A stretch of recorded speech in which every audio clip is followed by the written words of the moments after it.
So we're live right now, Tim. I want to introduce Tim Grover, the author of Relentless. His website is attackathletics.com.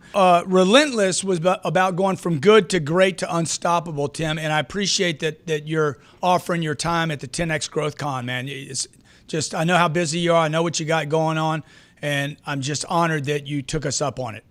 Well, you know what? I'm honored that you guys asked. I've been a big fan of yours for a long time, and it was actually an honor for you to reach out, or your people to reach out to us and ask us to be a part of this special event.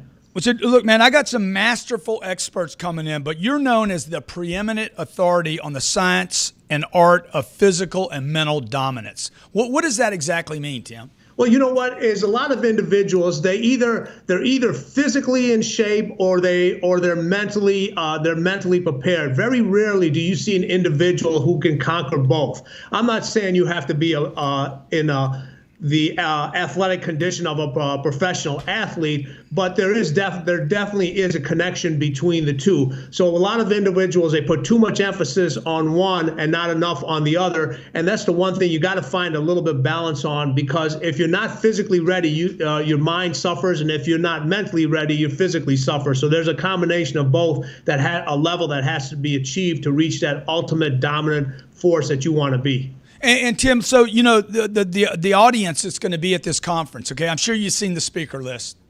Oh, it's unbelievable, right? I mean, pretty strong, right? No, hey, take the word "pretty" out of there. It's strong. Dude, if you ain't gonna brag about it, I will. Okay, thank you. So the audience that's coming are entrepreneurs, and I've said this for the last 10 or 12 years. You know, the chances of you becoming Tom Cruise or Michael Jordan are so limited to your comparison to become somebody great in business. Oh, 100%, exactly. Listen, when we wrote the book Relentless, the first thing I said is this is not going to teach you how to play basketball like Michael Jordan. All right, that's not what this is about. This is not about the skill component, but from a mental side, from the mental aspect of training and how to conquer and how to succeed. I want to show you what the greats can do. Physically, all of us have limitations, but the mind is limitless. We're the ones that put the limits on the mind by saying, we can't do this, we're not able, we listen to other people. But this is about getting what you want and tapping into what you have inside and taking what all these individuals at this unbelievable event are going to offer you, and you have to decipher what works for you. You're putting limits on yourself. We're going to show you how to drop those limits and get to that next level from a business standpoint. You can do it. You just got to know how to. Yeah, so look, there's 28 million small businesses in America. 22 million of them have no employees. 67% of them break even or lose money. Is that about what you're talking about? Is it about the limits? Is it about the strategy? I mean, is it about the implementation? What do you think is happening? It's all of them. It's everything. All right. I mean, if you have one issue there, usually one issue leads into another. A lot of people, the problem is they like to deal with the small issues instead of dealing with the big problems. Yeah. All right. Because they figure if they can handle the small things, the big things will change. No, you have to attack the major issues that are keeping you behind. If you're just breaking even, I have this saying, if you're breaking even, you're actually falling behind. Totally. Either you're getting better every day or you're getting worse. If you're staying the same, you're getting worse. And the onus has to be on you. You have to figure out what it is, what's going wrong, how to change it, and how to succeed forward. Too many times we want to blame everybody else except ourselves and put the pressure on ourselves to turn this thing around. Yeah, I'm amazed that break-even's a category, Tim. Yeah, I don't get it. You know, it's just like when we train an athlete and they, I said, oh, we're trying to come back. I said, listen, if you come back the same, we didn't do our job. You need to come back better than you were before. Better. Yeah. Tim, talk to. I'm sorry to cut you off. That's okay. Talk to me about quickly adapting. And I'm saying this because I watched what Brady did the other night. 25 points behind, never been done before in a Super Bowl. How does the champion, because we're going to have people at different levels, people coming in trying to start a business, people that are already doing fairly well, and then there's going to be some super performers that want to take it to another level. How do I make the adaptation? How does Kobe Bryant adapt when he's already got a couple of rings? You know what? Here's the thing. It's never adapting to a particular environment or situation. Adaptation happens at a moment's notice. Yeah. What we try to do with these individuals is they are so well versed in the fundamentals and what they do and the skill set they possess from a physical standpoint and a mental standpoint that they're into that don't think they're into that don't think area. And a lot of people think, how do you not think? I said, you know how much work and preparation and years of studying and being relentless you have to do to get into that don't think area.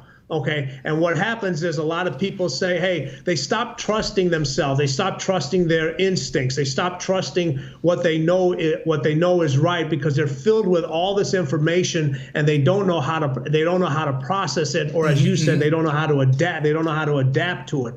So it has to become to the point where you're so fine-tuned at something that you don't have to think about the situation. If you remember, you brought up Tom Brady. The question they asked him is what he was thinking about at halftime, and his answer was, I wasn't thinking. Okay, because he knew whatever the second half situation came out there, he would adapt to whatever needed to be adapted to, and the team would follow. Yeah. So you're saying, and I think this is a little bit hard for people to get their head around because they spent 12 years saying, hey, you need to learn. Another 4 or 5 years in college saying, hey, if you learn all this stuff, then you're gonna be somehow gifted a higher salary. You're saying at some point the entrepreneur needs to commit. Exactly. You need to commit and figure it out yourself. Yeah. That's the thing. There's too much people, if one idea doesn't work, they hear something else from somebody else. They say, well, we'll try it that way. If that doesn't go, they try something else. They're always trying to do something instead of actually executing it. All right, you got to give the process a chance to work. You got to crave that. You got to crave that end result. We're all going to fail at things. We're all going to make mistakes at things.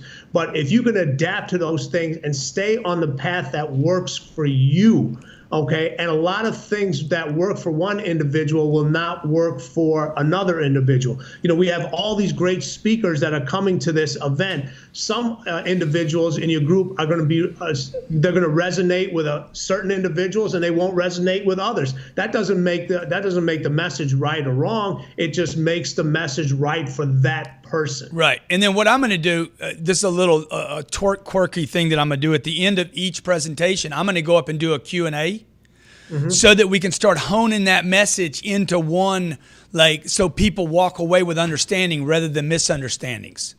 Exactly. And that's going to be extremely important that, listen, there may be a certain a cue or a certain message that one individual said, but they were a little confused by it, and they are afraid to ask the question. And you're going to go in there and ask those questions. And I said, hey, that's the big that's a big difference between individuals that make decisions and make suggestions is you're going to go out there and you're going to ask the hard questions that a lot of individuals, they want to ask, but they're fearful to ask. Well, buddy, I got you. I had you on the list because I'm like, I want to listen to the guy. I want to learn from the guy. Tim Grover's going to make my business and my life better. So what do you hope to get from this, Tim? Not deliver, but what do you hope to get yourself?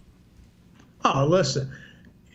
I'm more excited to hear some of these individuals speak than probably anybody that's coming in there. I mean, I've been a fan of some of these guys and girls for such a long time. So this is going to be a great opportunity for me to continue to learn, to process information, to continue to go beyond unstoppable. No, you're never too old to learn, and you're never too old to take something from somebody else and figure out how to make yourself better with that. Everybody who's come to this event has been extremely successful at what they do. What makes them special? What makes them tick? Those are the things that help me become a better individual in what I'm trying to do. Tim, let me ask you, how much do you think these elite champions you've worked with, how important has it been for them to be around other champions, the network? The people talk about stay around people that are great. How important has that been to those guys you've worked with? Oh, it's been extremely. It's a critical part of making them who they are. I mean, if you take, there's a reason Brady and Belichick are so successful together because their mindsets are the same. With Michael and Phil, their mindsets were the same. So it's important to have these individuals that think like you do, that process information the same way, that have the same goals, that have the same level of achievement, that, you become. A lot of individuals want to surround themselves with what I quote unquote surround yourself with positive people. You know what that usually means? That means, hey, just lie to my face to make me feel good. Yeah.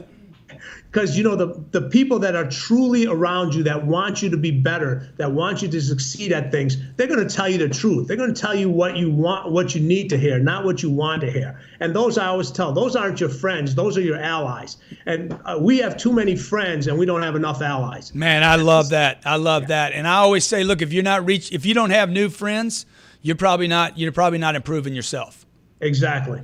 So, look, I put this list together. You were at the top of the list. I have Jay Abrahams. Jay's done billions and billions of dollars worth of business strategy development for companies all over the world. You know Jay, I'm sure. Yeah, and see, this is the one thing that you just said, which is extremely important, that I hope this message gets across to individuals.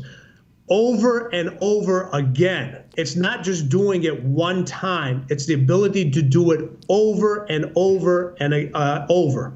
Yeah. Tim, I look forward to seeing you in Miami, my friend. I really appreciate you being so generous with your time. I cannot wait to learn from you. Likewise, I'm looking forward to this. Thank you for taking time, and thank you for allowing me to be part of this event. You got it. Tim Grover, international speaker, preeminent authority on the science and art of physical and mental dominance. And I talk about domination. Screw the competition. Let's go for pure domination. His book is relentless. Go get it today.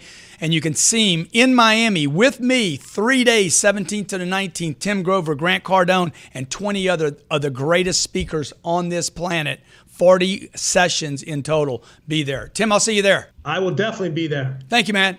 My pleasure.